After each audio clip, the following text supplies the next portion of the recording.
2007 সাল ডেনমার্কের কোপেনহেগেনে তখন নিয়মিতই চলত দুর্বৃত্তদের গোলাগুলি এবং মাদকের রমরমা ব্যবসা। জামাল ভুঁইয়ার বয়স তখন 17 বছর। একদিন স্কুল থেকে বাড়ি ফেরার পথে পড়ে যান দুই সন্ত্রাসী গ্রুপের গোলাগুলির মধ্যে। চোখের নিমিষে শরীরে এসে বিঁধে পরপর 4টি বুলেট। একটা লাগলো কুনুয়ে, একটা পেটের নিচের দিকে, শরীরের দুই পাশে দুটি। দ্রুত নেওয়া হলো হাসপাতালে। জীবন মৃত্যুর সন্ধিক্ষণে সঙ্গহীন অবস্থায় জামাল ভুঁইয়া তখন কোমা থেকে ফিরলেন 2 দিন পর। 4 মাস কাটলো হাসপাতালে, 7 মাস রইলেন ফুটবল থেকে দূরে। হয়তো অনেকের কাছে এখানেই জীবনের শেষ, কিন্তু এটা ছিল তার জন্য নতুন শুরু, আর বাংলাদেশ ফুটবলের জন্য ভোরের আলো।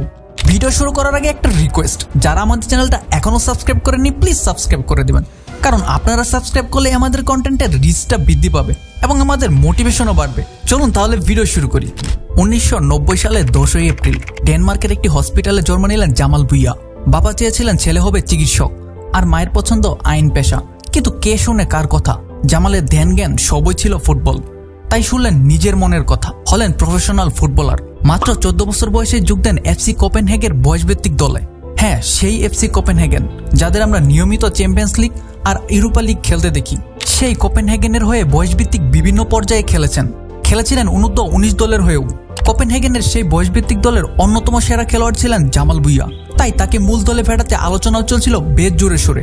এমনকি ডেনমার্ক জাতীয় দলের ভবিষ্যৎ মিডফিল্ডার হিসাবেও বিবেচিত করা হচ্ছিল জামাল ভুঁইয়াকে। কিন্তু 2007 সালের ঘটনা সবকিছু উলটপালট করে দিল। সেই ঘটনার পর ফুটবলই ছেড়ে দিতে চেয়েছিলেন জামাল। সে ভেবেছিলেন তাকে দিয়ে হবে না, কিন্তু তার ছোটবেলার কোচ জনি লারসন তাকে চেষ্টা চালিয়ে যেতে বলেন। অপরদিকে তার বাবা সবসময় চাইতেন জামাল যেন বাংলাদেশের হয়ে খেলে, যার জন্য সে লাল সবুজ জার্সিতে খেলার সিদ্ধান্ত নেন। 2010 সালে প্রথম দেশে আসতে চাইলেও ভিসা জটিলতায় আসতে পারেনি। তবে 2011 সালে প্রথম এলেন বাংলাদেশে ট্রায়াল দিতে। ঘুমিয়ে যাওয়া ফুটবলে তখন প্রবাসী ফুটবলার কেন্দ্রিক কোনো হাইপ ছিল না। ইউরোপ ছেড়ে কেউ একজন দেশে এসেছে ফুটবল খেলতে, ব্যাস খবরের রসদ ছিল এতটুকুতেই। অন্যদিকে ডেনমার্কের ঠান্ডা শীতল আবহাওয়া থেকে বাংলাদেশের এই তৃপ্ত গরম আবহাওয়ায় মানিয়ে নেওয়া ছিল তার জন্য খুবই কঠিন কাজ।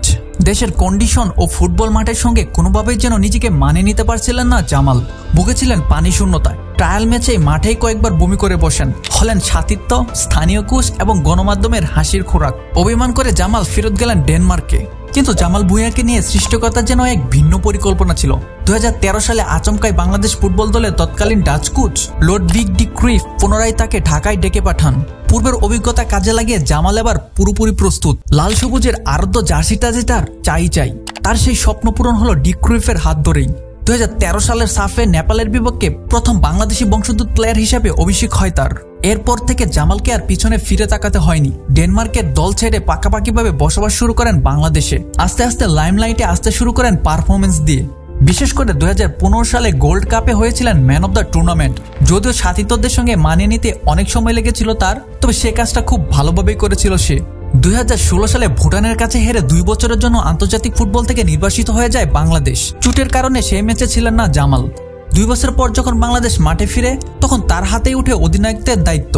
এরপর থেকে জাতীয় দলকে টেনে নিয়ে যাচ্ছেন তিনি। মাঝ মাঠে যেমন নেতৃত্ব দিচ্ছেন, তেমনি দেশের বাইরে ভেতরে ব্র্যান্ড হিসাবে বাংলাদেশে আছেন ওই একজনই। তার দেখানো পথ ধরে বিদেশ থেকে বাংলাদেশে থিত হয়েছিলেন তারিক কাজী, কাজেম শাহরা। আর বাংলাদেশে থেকেই তাকে সঙ্গ দিয়েছেন তপু বর্মন, আনিসুর রহমান জিকো, সোহেল রানা, সাদউদ্দিনরা।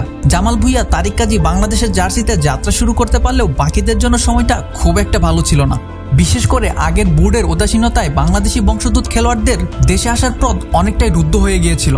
একসময় হামজা চৌধুরীর আশা নিয়েও জলঘোলা করেছিলেন অনেকে। কিন্তু 2024 সালে এসে বাংলাদেশ পা দিয়েছে নতুন এক যুগে। জুলাই আগস্ট বিপ্লবে সরকার পতনের পর বোর্ডেও আসে পরিবর্তন। নতুন প্রেসিডেন্ট তাবিদ আওয়াল এসে বদলে দেন বাংলাদেশ ফুটবলের চিত্র। দ্রুততম সময়ে আসে কিট স্পন্সর, তৈরি হয় হামজা চৌধুরী, ফাহমিদুল ইসলামদের পাসপোর্ট। ফলাফল, বাংলাদেশের জার্সিতে বাংলাদেশি বংশোদ্ভূত খেলোয়াড়দের ছড়াছড়ি। হামজাকে দেখে এসেছেন সমিত সোম, আসবেন কিউবা মিচেল। বয়সভিত্তিক দলেও খেলার জন্য উদ্গ্রীব হয়ে আছেন অনেকে। এর মধ্যে আব্দুল কাদির নজর কেড়েছেন U19 দলের হয়ে। ভিডিওটা যখন বানাচ্ছি তখন জাতীয় স্টেডিয়ামে ট্রায়াল দিচ্ছেন আরও একজাক তরুণ প্রতিভা। অরিজিন খেলোয়াড়দের লাল সবুজ জার্সিতে খেলা বদলে দিয়েছে বাংলাদেশের ফুটবলের চিত্র। বছরের পর বছর পরে থাকা খালি মাঠে এখন টিকিটের সংকট। খেলোয়াড়দের এক নজর দেখার জন্য এখন স্টেডিয়াম পাড়ায় থাকে দর্শকদের উপচে পড়া ভিড়। ক্যামেরার ঝলকানিতে ফুটবলারদের চোখ ঝলসে উঠেছে।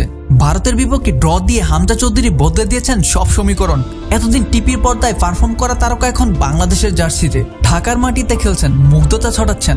লেস্টার সিটির জার্সিতে যাকে দেখে দূর আকাশের তারা মনে হতো, তিনি আজ বাংলাদেশের জার্সিতে গোল করছেন।